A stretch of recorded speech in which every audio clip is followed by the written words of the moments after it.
Hello and welcome to Uli Tea Leaf Readings. My name is Lenor and tonight I'm going to be reading your tea leaves. This is a horoscope for Taurus. If Taurus is your solar, lunar, ascendant/rising sign, then this is a message for you. Okay, let's get started.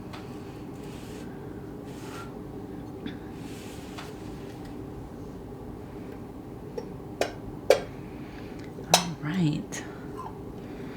Let's see what these tea leaves have to say tonight.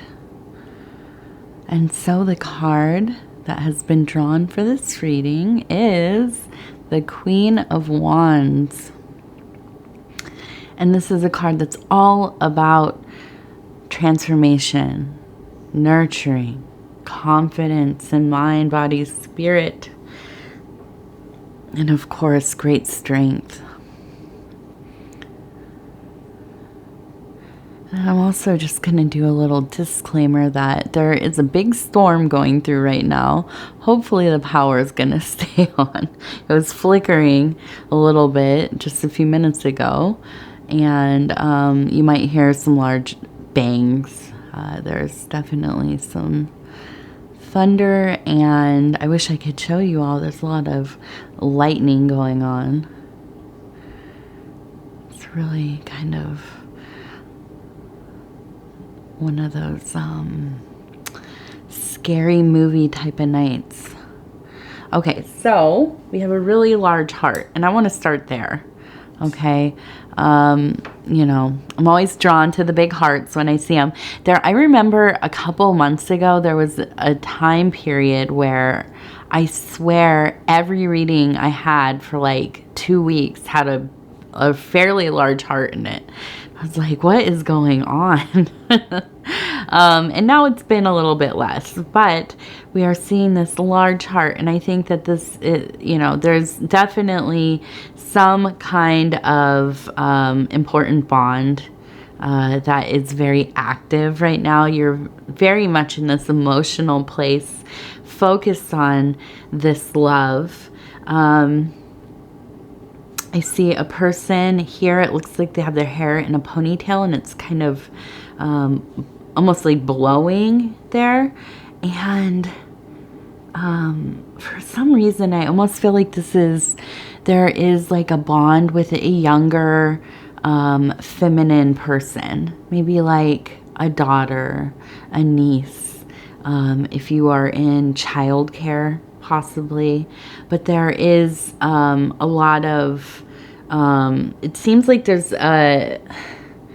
it's like that nurturing energy is there. I feel like you just have the ability to really communicate with this person. You know, like for me, I for years was not around kids very often, and then I had a daughter, and I'm like awkward around kids, not my own daughter, or not around my child, but other kids, I just don't know what to say really. And like, so it's been kind of this exploration in how do kids talk to parents, right? Like how do they talk to other people's parents or adults? And how do I not, you know, I'm so socially awkward and I have anxiety, social anxiety. So anyways, recently though, my child is in like a lot of little classes and, you know, has like her different things that we take her to and stuff, and her little friends and whatever. So one of her friends just loves talking to me, and she's like a really shy girl, and she kind of always just kind of stands off to the side, and you know, she'll tell her mom, and I'm friends with her mom, but she'll tell her mom, and then her mom will tell me, you know, kind of that and I do that with my daughter too a little bit. And so anyway, she's recently started speaking directly to me. She makes like really intense eye contact, and it's just such an interesting bond you make with kids, when they want to talk to you about what their interests are, what they're experiencing, they're so creative. They experience the world in a way that, like, we remember little glimpses of it, and it seems so magical, so big, and you know, just figuring out how things work. They don't have all these kind of you know, notions that are like default notions about things yet. And so it's kind of just, I don't know, it's fun. It's very I feel like it awakens your inner child, really. And also it's really exciting to connect and be a person that younger people feel like they can speak to, you know, be open with, speak more freely with. And so I feel like you have this nurturing quality. And, you know, I feel like I really get the impression that you maybe are somebody who volunteers with kids. Maybe you are some kind of coach, or work in education, maybe, or something about your job has you interacting with younger people. And I think you love that. I think you really, really love that. And so I think that maybe there's been, you know, one child or a group of children or something where it has really kind of brought you into a headspace where you are able to kind of remember the wonder of life, of childhood, right? And that's, I mean, what a feeling. If you're a creative person especially, I feel like it kind of awakens a part of yourself where you're really so close to that kind of collective mythology, you know, the collective unconscious, the symbols, the archetypes, but also just these kind of ingrained allegories and mythologies that all of these cultures spread out over the whole world kind of have the same motifs and themes. And as a child, before you're kind of you know, read to a lot, or you've seen the movies or whatever, somebody's told you the stories, you already, though, these ordeals and these allegories kind of play out in these imaginative ways, right? These like very kind of fundamental dynamics. And that is so interesting. And I think being around kids, especially if you hear kids playing together, or if they are doing independent play and like playing with their toys and stuff, and they're kind of creating these little scenarios and conversations, it is really interesting to hear a lot of stuff that they kind of mimic, or they kind of are processing things that they hear or see, or interactions they have. But then there are times when they have this kind of deeper knowledge about these kind of you know, higher dynamics of thinking, these things that are very present in the mysteries, right? And that's really so interesting. So I think you're in this like lovely place of kind of having that eternal youth type of feeling, like that bright light shining from inside out of you. And I think that that's, you know, that's quite an amazing place to be. Oops, I just lost a little bit there. Okay, so I also have a little cat that is kind of laying here. Okay, so I feel that there's a sense of kind of being not necessarily in a restful state, but kind of being in a state of watching, taking everything in, you know, being in a position or a vantage point where you can kind of be the watcher in your life. I think that you're kind of just laying back, laying low, and just watching some situation play out in your life. Of course, Taurus, you have very strong intuitive nature. And I think this helps you to kind of fill out situations. And I think that you just also are very perceptive because Taurus people are often super creative, super individualistic. I think that you all are very perceptive about things around you. You take little fragments from the world, from social movements, from art movements, and information movements, and kind of weave together these beautiful, beautiful kind of expressions of self. And so I kind of just see this kind of beautiful cat just laying around, kind of really watching what's going on, And then I see here a bird that's holding some kind of twig. So I almost feel like there is a sense of building some kind of nest. Okay, so building maybe, it could literally mean that you have moved. Maybe you are in a nesting period. I remember when I was pregnant. Again, I wasn't ever around a lot of children. I didn't have a lot of friends who had children. And,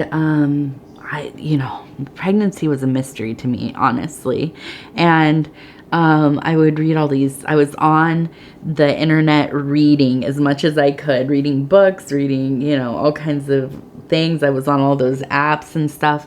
And I kept reading about this thing, nesting. And I was like, what does that even mean, really? And so I had no idea until I was in my last trimester. And then I knew exactly what it was. I was like, okay, I figured it out.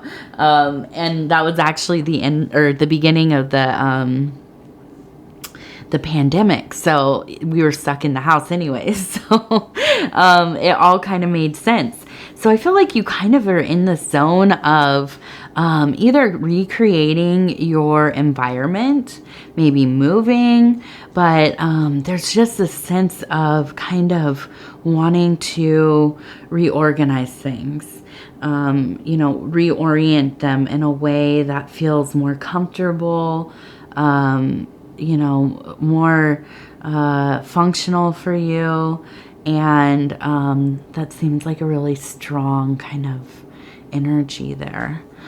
Okay, and then we have a tree, and there seems to be, it almost looks like a chair next to the tree, but really the imagery I get, and it looks like a chair, but the imagery I kind of get is, like going out in the daytime, maybe in the morning, kind of going out there in your yard or to the park and going and sitting and just kind of, again, sitting back and watching things go on, watching the birds, watching the squirrels, really feeling like when you're having any kind of anxieties or, you're just kind of stuck in the house and you're starting to feel a little cooped up and you need to just breathe. There's this sense of going out and finding these kind of, low artificial stimuli type of places, right? Where it's pretty, it doesn't have to necessarily. I see you. I thought I was going to get through this reading without this cat coming up here. Well, he has come to say hello, Taurus, and now we're going to have to get him down. Come on, Pudgy. He's shedding right now, uncontrollably. Even with all the brushing and stuff, it's just going too much. Okay, we're going to have to turn this. Okay, so I'm sorry. I know some of you love seeing Pudgy, and I love him being up here, but he's been shedding so much that... with the hot weather, and he has such a thick coat, but he gets up here and it gets all over the place, and then it starts to get in my mouth and stuff while I'm talking, and I just, not to be gross, but I can't do it. So, yes, being in a park or out in the back or wherever you're at, sitting in the garden, just, minimal kind of man-made stimuli. Although the park is kind of, you know, man-made. But lots of abundant natural things happening. And hopefully, probably some animals, right? Birds, or I was going to say lizards for some reason. Maybe some lizards, some little turtles or toads or what have you. But yes, I think that you're very drawn to this right now. There's just this real urge to be grounding a lot. Okay. And then up here we have a boat and with a sail. And so I feel, and this is in that emotional zone, so I feel like there is kind of this sense of wanting to depart. Some kind of, I just feel like with the Queen of Wands, there's something going on that you have been deciding that it needs to end. Okay, there's some situation. I feel like it's probably some kind of friendship or a relationship. There's just something that is like pinging your intuitive nature that it's just there's something off about either the actual dynamic or the person. And I don't think that necessarily, like, there's one thing where it's like, oh, they did this one thing, or, you know, they've been behaving in this certain way that's like really disrespectful or, you know, unsafe or whatever. But I think that there's just something about them that it doesn't mesh well with you. And, you know, I feel like this is why you're kind of in that, like, let me sit back and kind of like peep game on like what's going on here. You know, how is this playing out? What is going off in my intuition? But I also think that it's not hard for you to walk away from people, especially if they make you feel like some kind of way about things. So I think that, you know, this really is a situation of something ending so that another thing can begin, like making room. And I feel like you totally know that. I also think that this is not a super serious, like, this isn't somebody you're married to or anything. I don't think this is like a best friend or, you know, a family member that you're close with. This is somebody who is more of a peripheral person in your life, maybe somebody you work with, or, you know, you kind of hang out once in a while, or, you know, you're like online friends, or I don't know, something. But something about them rubs you the wrong way. And I think it just kind of makes you, I feel like there's just an anxiety about them when you have to like kind of interact. It's like, ugh, you know, and I don't know that it's like one certain thing. And that's always kind of the hardest, right? When it's like, you just don't exactly know why you don't really like that person that much, or, you know what I mean? Like you like them fair enough. And on paper, they seem like they would be great as a friend, you know, but there's just something about them. I don't know. So, let's see. And then here in this kind of spiritual, emotional zone, we have a person who looks like, I don't know, they're like pointing at it looks like two flowers. Just, I don't know, two flowers. So I feel like, you know, this is really, to me, is just a sign of trust your instincts. Like, you have a well-developed, full garden of psychic, intuitive, you're perceptive, you know, clever and smart and all those things. So you trust yourself, and very rarely have you ever been wrong, right? And so I think that, you know what you are going to do. It's just kind of a matter of how you're going to do it. Okay. And then it kind of looks like we have two little birds here. And they look like it reminds me of them being in the nest, right? With the nesting. So I feel like there's, again, this nurturing quality coming up. I almost wonder, do you have twins? Like, do you have twins? I don't know. Or two young children. Or, again, maybe you work with children. And I just feel like this real kind of... and I think that this maybe is that kind of transformative piece here, is that it really has, and I'm sorry, the cat is now eating, so that's really kind of what has helped. You found something that you're really passionate about, and it has been a kind of a thing that maybe wasn't like your focus at first, but surprisingly, through circumstance, this is where you're at, and it's something that you absolutely enjoy, love, are passionate about. It really makes life feel like a gift, right? When you're doing something that you love to do.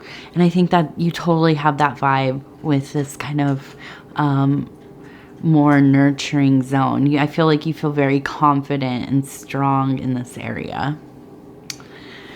Okay, I'm going to thank you so much for spending this time with me, Taurus. And I want to thank you for allowing me to read for you. It is always such a pleasure. And if you would be so kind as to like the video, it's helping us get into the algorithm and grow the channel. I actually, just before I started this reading, I looked at the little app and I saw that we just hit 12K subscribers. So thank each and every one of you. And if you haven't subscribed yet, please think about doing that. You can hit the little bell. It'll let you know when the next videos are coming out. I'm on a schedule where I read every sign once a week. And so between now and the next Taurus, and about 7 days, it might be a little less than that. You can watch your other placements, your solar, lunar, ascendant / rising, maybe your Venus placement. And I know a lot of people cross watch. If you don't know what that is when you watch the readings for like a loved one, a significant other, maybe your kids. And I always support you doing that as well. So, also, if you want to leave a comment, I read every single one of them.